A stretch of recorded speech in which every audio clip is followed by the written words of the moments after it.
2021년 우리 송구 영신 예배를 우리 주님의 이름으로 드리도록 하겠습니다.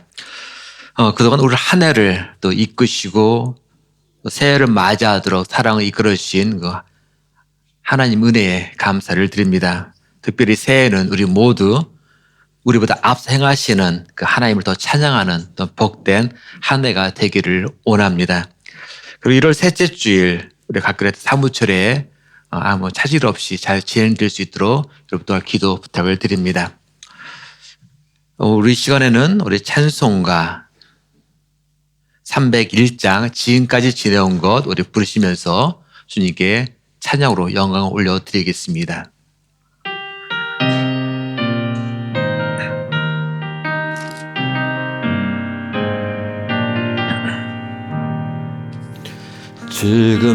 지금까지 지내온 것 주의 크신 은혜라 한이 없는 주의 사랑 어찌 이루 말하랴 자나깨나 주의 손이 항상 살펴주시고 모든 일을 주 안에서 형통하게 하시네 몸도 맘도 연약하나 새 힘받아 살았네 물 붓듯이 부시는 주의 은혜 족하다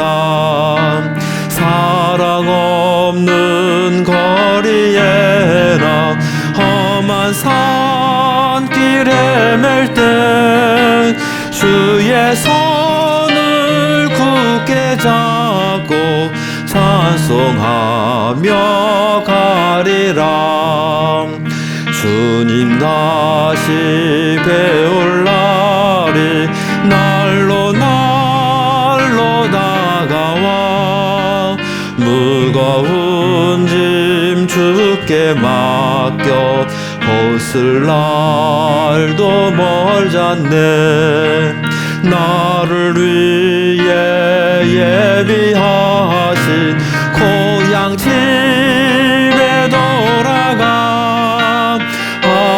아버지의 품 안에서 영원토록 살리라.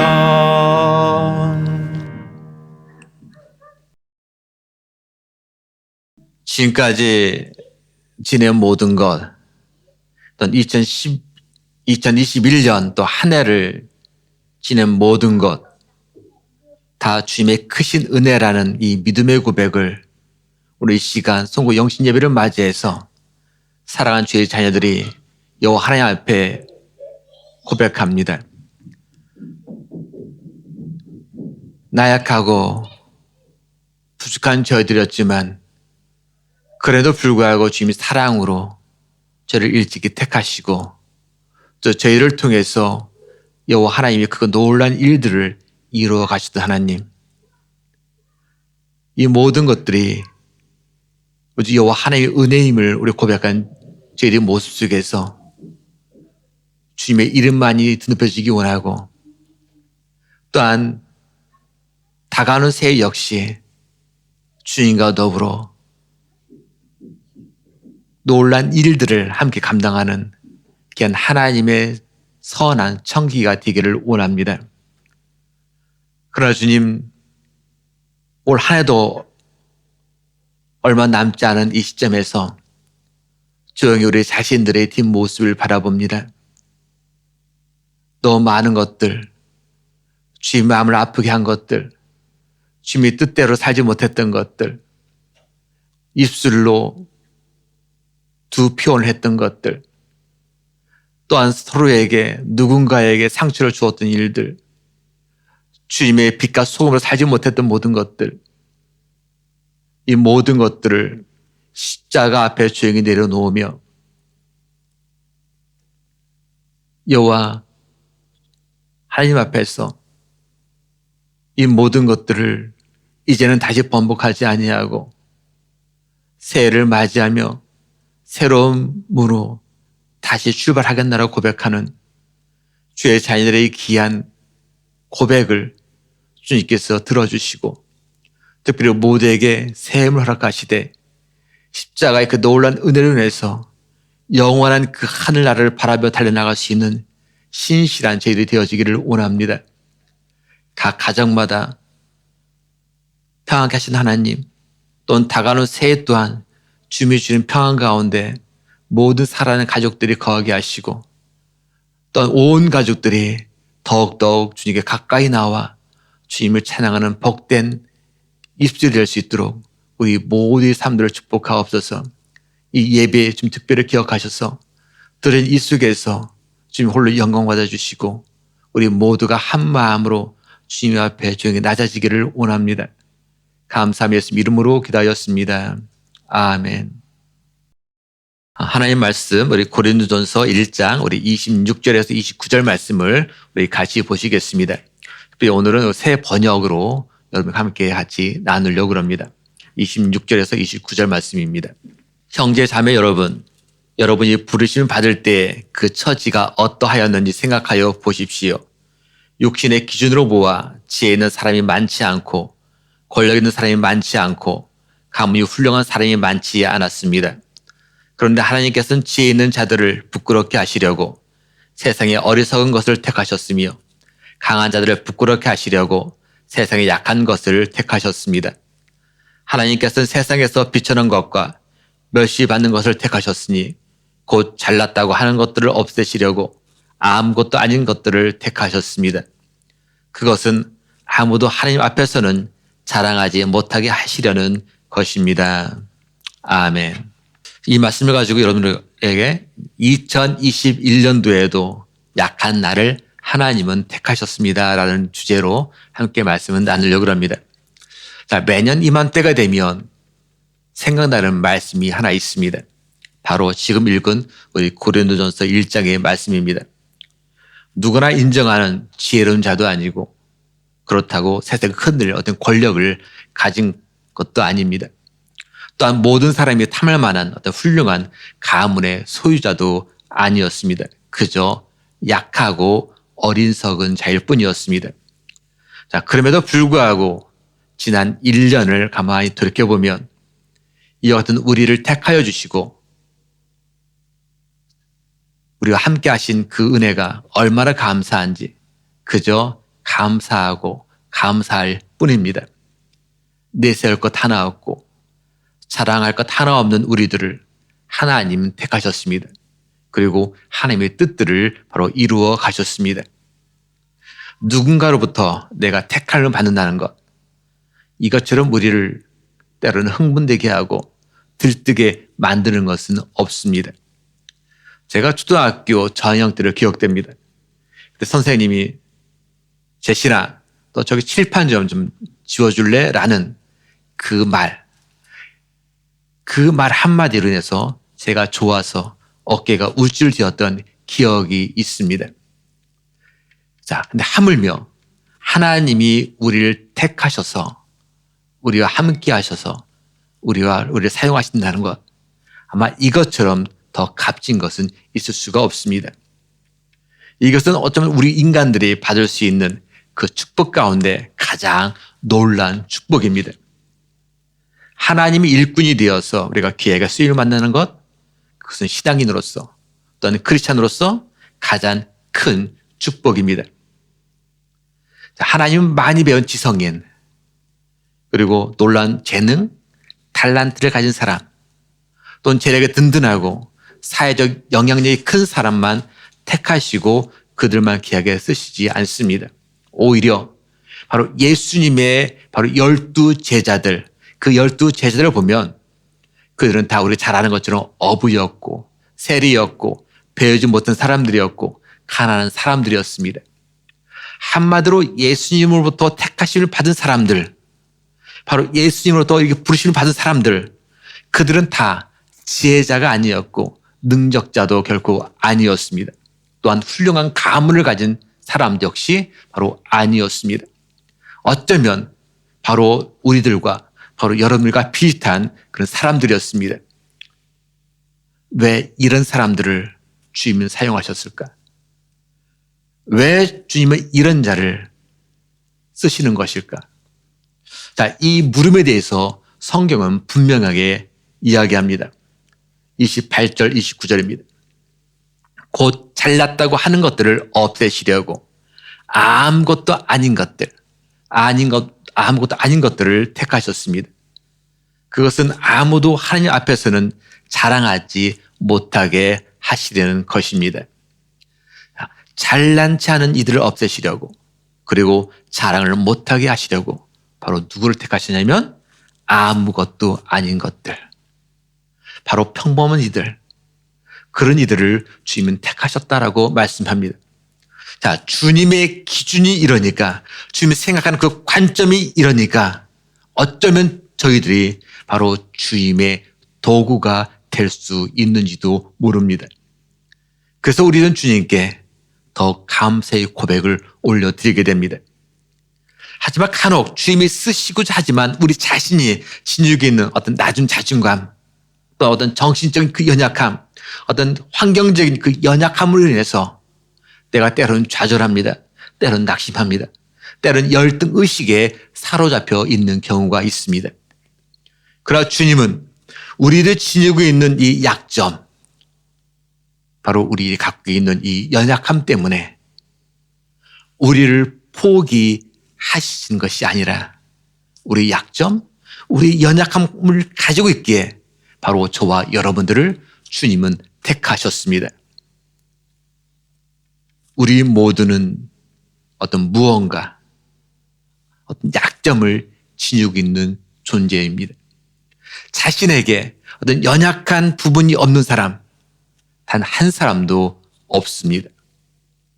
따라서 우리 자신이 연약하기에, 바로 우리 자신에게 바로 약점이 있기에 우리는 더욱 간절히 하나님을 의지하게 됩니다.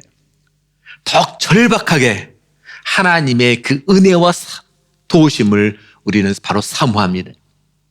그러면 이때 하나님이 우리를 이렇게 붙드시면서 우리를 비범하게, 그리고 우리를 아주 귀하게 주님은 바로 사용하십니다. 성경에는 그런 인물들을 바로 여기저기에서 소개합니다. 그 중에 한 명을 소개하려고 합니다. 바로 그의 이름은 에웃이라는 사사입니다. 사사가 누구입니까? 바로 이스라엘이 바로 여호수아가 죽은 이후부터 사울이 왕으로 등장하기까지 바로 그 시대, 혼란 시대에 비정의로 그때 상황에 맞게끔 하나님의 소명을 위해서 바로 자기 민족 이스라엘 백성들을 구원하고, 바로 그 임시 그 시간 동안에 어떤 리더자의 역할, 통치자의 역할을 감당했던 사람, 바로 그 사람이 바로 사사입니다. 바로 대표적인 인물 중에서 우리 잘 알고 있는 삼손, 바로 그가 이때 있었던 사사 중에 한 명입니다.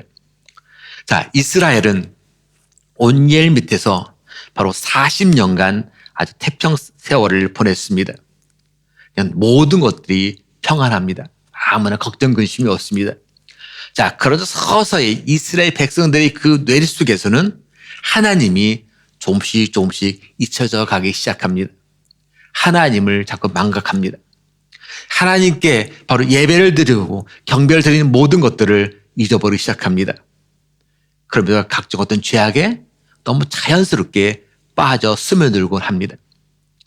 자, 그러자 하나님이 모압 족속을 들어서 이스라엘 백성들을 바로 치게 하셨습니다. 그래서 이스라엘 백성들은 모압 왕에게 바로 18년 동안 압제를 당하게 됩니다. 자, 그러자 그제서야 이스라엘 그 백성들의 입에서는 흥얼흥얼하며 노래 부르는 그 입술에 이제는 변해서 신음소리가 나기 시작합니다. 주님께 우리를 구해달라고 부르짖기 시작합니다. 근데 어쩌면 이런 이스라엘 백성들의 그 모습은 오늘을 살아가는 바로 우리도 바로 나에게 어떤 문제가 없을 때, 내가 그냥 편안할 때는 우리가 하나님을 잊고 지내다가 어떤 어려움이 나에게 딱 몰려왔을 때 주님을 찾는 우리 모습과 비교할 때 별로 차이가 있어 보이지가 않습니다. 바로 이런 경우입니다. 하지만 하나님은 바로 이스라엘 백성들의 그 시대의 고통 소리를 보시고 들으시고 바로 이스라엘 백성의 문제를 그 해결하기 위해서 누구를 보내셨냐면 그 새로운 사사를 세우셨습니다. 자, 사사기 3장 15절 말씀을 같이 한번 봅니다. 이스라엘 자손이 여호와께 부르짖매 여호와께서 그들을 위하여 한 구원자를 세우셨으니 그는 곧 베냐민 사람 게라의 아들 왼손잡이 에웃이라. 자, 하나님을 울부짖고 있는 이스라엘 백성을 바로 구하시려고 한 구원자 사사를 보내셨습니다. 이때 하나님이 세우신 이 사사 이름이 뭐냐고 보니까 바로 에웃이라는 사람입니다. 그런데 이 에웃에게는 어떤 인상적인 어떤 사실이 하나 있습니다. 바로 15절입니다. 다시 보면은, 자, 그는 곧 베냐민 사람 게라의 아들 왼손잡이 에웃이라. 자, 에웃을 가리켜서 왼손잡이라고 표현하고 있습니다. 왼손잡이. 여러분, 군인이 왼손잡이라는 것, 그것이 아주 치명적인 결함입니다. 자, 이점 되니까 우리가 약간 물음표가 생각납니다. 자, 왜 왼손잡이가 치명적인 결함이냐? 그죠? 의아해하는 분들이 계시지도 모릅니다. 자, 근데 여기서 우리 좀 이해할 것은, 자, 여기서 에웃이 우리들이 이해하는 것처럼 바로 이 왼손잡이라 이 말은 무슨 얘기냐면은 그가 이 오른손보다 왼손을 더 잘 사용한다? 그런 뜻이 아닙니다. 우리가 보면은 어떤 사람은 왼손을 통해서 젓가락이 잘하는 사람이 있고 어떤 사람은 오른손을 통해서 잘하는 사람이 있잖아요. 두 개 문제는 없단 말이에요. 더 잘하고 약간 못하고 그 차이뿐이지. 근데 바로 그런 의미는 결코 아니라는 얘기입니다. 자, 이것을 원문을 통해서 보면은 왼손잡이다라는 말이 무슨 말이냐면은 이 오른손을 아예 못 쓴다라는 의미를 갖고 있습니다. 그러니까 왼손잡이라는 사람은 의미는 결국 이 사람은 오른손을 못 쓴 사람. 쉽게 말하니까 이제 오른손 어떤 장애를 갖고 있다라는 그 의미입니다. 그러니까 바로 어떤 불편함이 있는 거고 또 약점이 있는 거고 연약함이 있는 이야기입니다. 바로 이렇듯 에웃은 양손잡이 에웃은 바로 약점을 갖고 있는 연약한 사람이었던 것은 우리가 분명히 이해할 수가 있습니다. 그런데 하나님이 바로 이런 에웃을 택하셨고 그런 에웃을 사용하셨습니다. 에웃은 베냐민 지파 출신입니다. 베냐민이라는 이름 자체가 사실은 오른손의 아들이라는 의미를 갖고 있습니다. 그래서 사사기 20장 그 이하를 보면은 20절을 보면은 힘의 상징인 이 오른손의 아들 그 베냐민 지파에서 바로 왼손잡이 무사가 바로 700명 정도 등장합니다. 많은 숫자입니다. 자, 여기서 우리는 소중한 교훈을 하나 갖습니다. 하나님은 사람의 어떤 이 고정관념을 바로 딱 깨기 위해서 누구를 왼손잡이 700명 무사들을 택하셨고 그들을 사용하셨다라는 사실입니다. 베냐민 지파에서는 당연히 훌륭한 무사가 많이 나올 거야. 그들은 다 오른손잡이일 거야. 오른손잡이를 통해서 하나님 사용하셨을 거야. 하나님은 그들을 사용하신다. 이런 고정관념을 바로 단숨에 깨셨습니다. 지난 2021년을 우리 돌이켜보면은 우리 코막스 밸리, 우리 한인교회, 우리 믿음 식구 가족들, 즉 많은 약점과 나약함을 가진 우리를 통해서 놀란 일들을 행하신 주님의 모습을 보게 됩니다. 주님의 일은 이런 오른손 자비를 통해서만 하는 것이 아니고 부와 명예와 어떤 권력을 지닌 사람들에 의해서만 이루어지는 것이 아니고 바로 왼손잡이인 바로 저와 여러분을 통해서 약점과 나약함의 소유자인 바로 저와 여러분을 통해서 그리고 겸손히 무릎 꿇고 주의 말씀을 신뢰하며 나아가는 우리를 통해서 해 나가는 것임을 우리는 주님은 보여주셨습니다. 바로 예수님의 12제자들 모습, 바로 우리들의 모습임을 고백하게 됩니다. 자, 그렇기 때문에 송구 영신 예배를 드리는 우리들은 2021년 한 해에도 바로 우리를 택하시고 우리를 사용해 주신 하나님께 우리는 감사를 드리게 되고 또한 다가오는 그 새해에도 수많은 약점과 바로 나약함을 지닌 우리를 통해서 놀란 일들을 해 나가실 그 하나님을 우리는 찬양하게 됩니다. 약점이 있다고 좌절하거나 시루에 빠지지 않기를 축원합니다. 내가 나약해서 난 아무것도 할 수가 없다는 그 무기력증에 빠지지 않기를 축원드립니다. 하지만 나에게는 약점이 나약함으로 인해서 내가 자꾸 좌절하고 무기력하고 시리에 빠진다. 이걸 혹시 느끼신다면 주님께 더 가까이 나와서 무릎 꿇고 주님의 손길을 간구하는 주님의 제자들의 삶을 살아가시기를 축원드립니다. 2021년 약한 나를 택하시고 우리와 함께 하시던 하나님, 바로 2022년에도 약한 나를 택하시고 우리가 무릎 꿇고 주님께 의지하는 바로 우리들과 늘 함께 주님은 하실 것입니다.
해피 뉴 이어, 새해 복 많이 받으시기 바랍니다.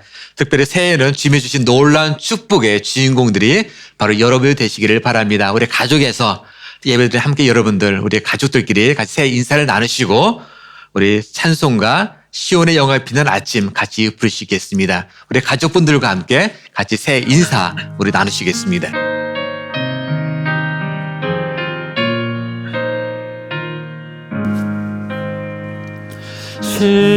시온의 영광이 빛나는 아침, 어둡던 이 땅이 밝아오네. 슬픔과 애통이 기쁨이 되니 시온의 영광이 비춰오네. 시온의 영광이 빛나는 아침, 매였던 종들이 돌아오네.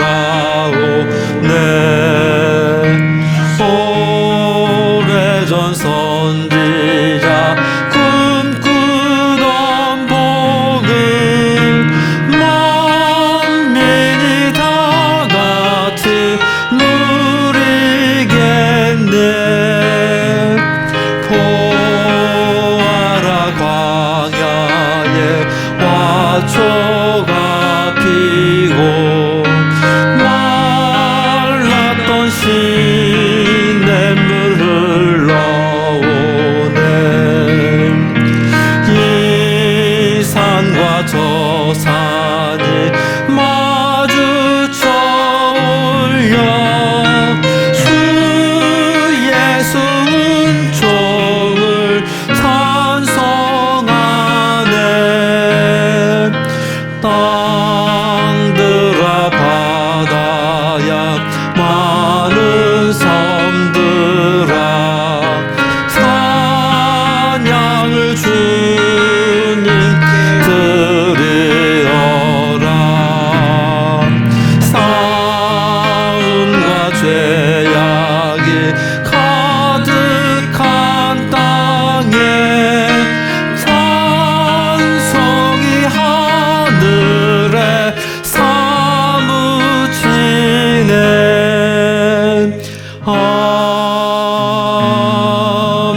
이제는 우리 예수 그리스도와 하나님 아버지의 극진하신 사랑과 성령님의 감독 인도 역사하심이 2021년에도 우리를 택하시고 우리와 함께 하신 하나님, 또 주님 허락하신 이 새해 2020년 역시 주님께서 우리를 택하셔서 우리가 주님께 무릎 꿇고 주님의 십자가를 바라보며 나아가는 그 순간순간 어떤 우리를 통하여 놀라운 일들을 늘 영원토록 함께 하실 그 하나님에 대해서 감사의 고백을 올려드리는 주의 종들 위해, 각 가정 위에 지금부터 영원토록 함께 하시기를 간절히 축원하옵나이다. 아멘.